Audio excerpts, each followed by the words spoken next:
Ancestral healing. Do our ancestors actually walk with us?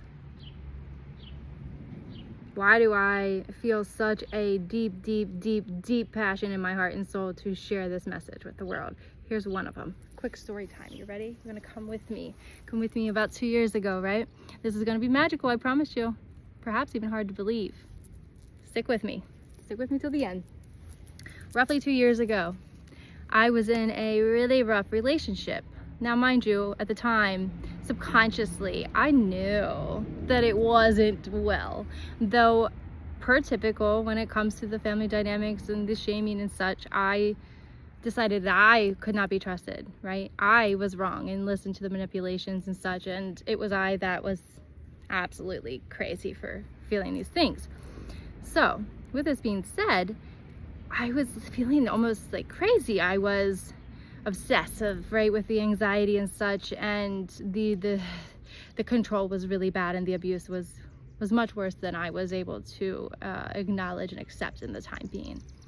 With that being said, I did go into what you could call almost like a psychosis, I suppose, if you're talking worldly, though to me, definitely, it was a spiritual purge. It was an awakening. It was the beginning of the breakdown so that I could break through and become. It was the beginning of one of the hardest times of my life.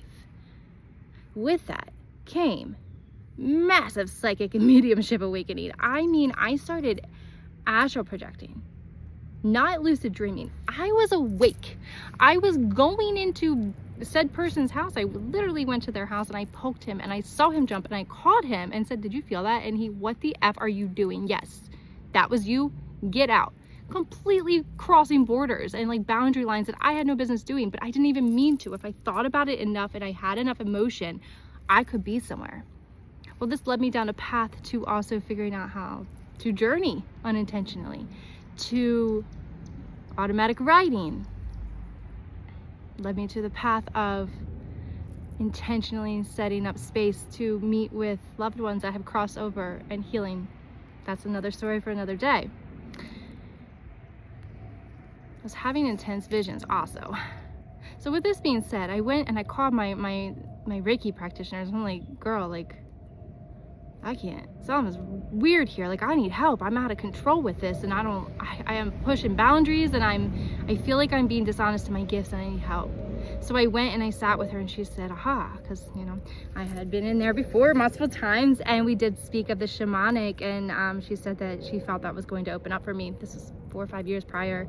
I didn't even really know what that was, but as time goes on, right, we learn and things are put into our perspective and our awareness. And so I did a shamanic journey with her, and we did both, or we did all three: the upper, the lower, the middle world.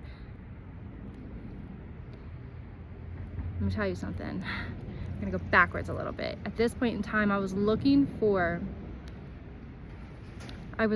a dog to adopt. We've been to shelters, I mean, like, just pushing. And finally I said to my daughter, "Hey, I feel like we're forcing this. If this is meant to be, let's allow God, creator, universe, divine, you know, our dog will find us. We gotta sit back a little bit and trust this."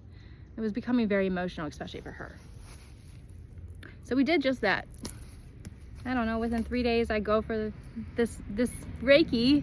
Ends up being the shamanic journey, and I go to this place and my ancestors are there. And I'll tell you, when I walked through that portal,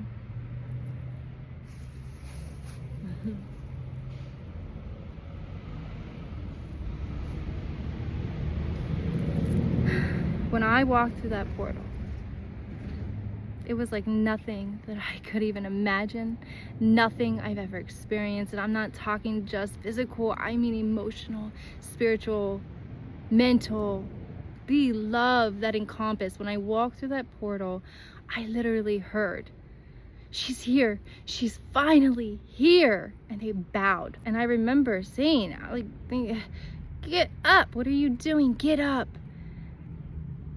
And I heard again, "No, you're finally here. We have waited for you."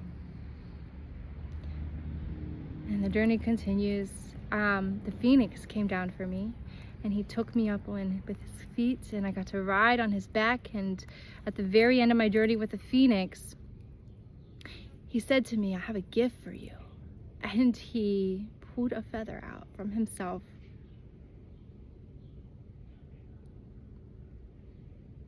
And he gave it to me.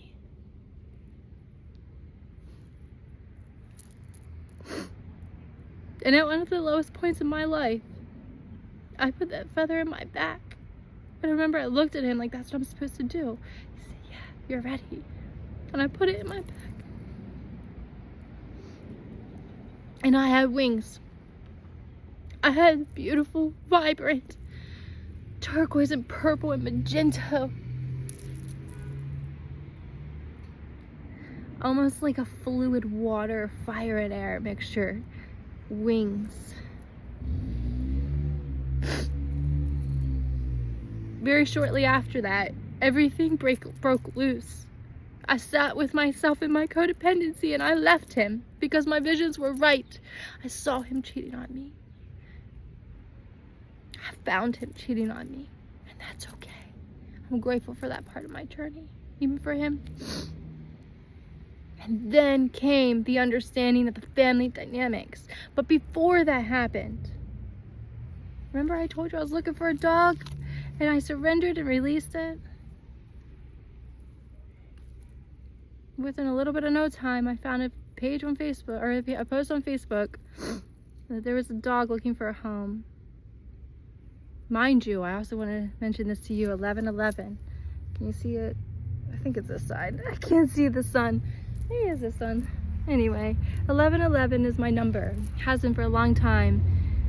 1111 is my number. Has been for some time. I found him in bed with another woman. November 11th.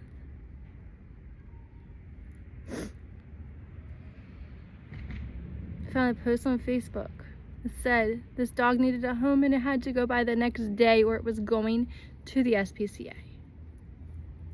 Her name is Phoenix. When I asked the birthday, because I'm a weirdo with astrology, even with my dog, her birthday was 11/11.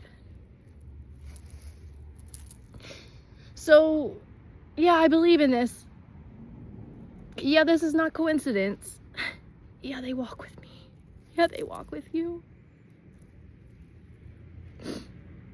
You're not alone. We're never alone.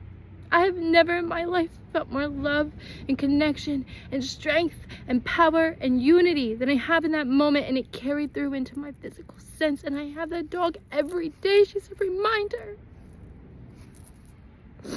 Every day. So yeah, I believe in the woo-woo. This is my life. This is my truth. This is my purpose. This is my passion. This is my destiny. The journeying, the astral projecting is part of my work. It's integrated now. Thanks to them. Thanks to my soul listening. Thanks to all divine creator. It's bigger than me. My pain was forged and turned into purpose and power, strength and light, a lighthouse to help walk you home. Can't do anything for you, but I'm here to support. It's part of my work. We astral project. We travel. We meet guides. Remember, it's bigger than you. So that way when ego comes in and it feels really scary, you can remember it's bigger than you. And you can come from a place of love and remember that it's selfish to get in your own way. While meeting yourself with grace, love, compassion, and understanding. For you are human and you always will be. Yeah, the Phoenix and the Black Panther are my guides. I literally was gifted a dog. I was gifted the eyes to see and the knowing of the support that I wasn't alone in one of the hardest transitions of my life. I will always struggle, I feel like, to be more here than I am there since a little girl. And for once, finally, after 37 years, I'm okay with that. That's who I am, and I want to take you with me. I love you guys.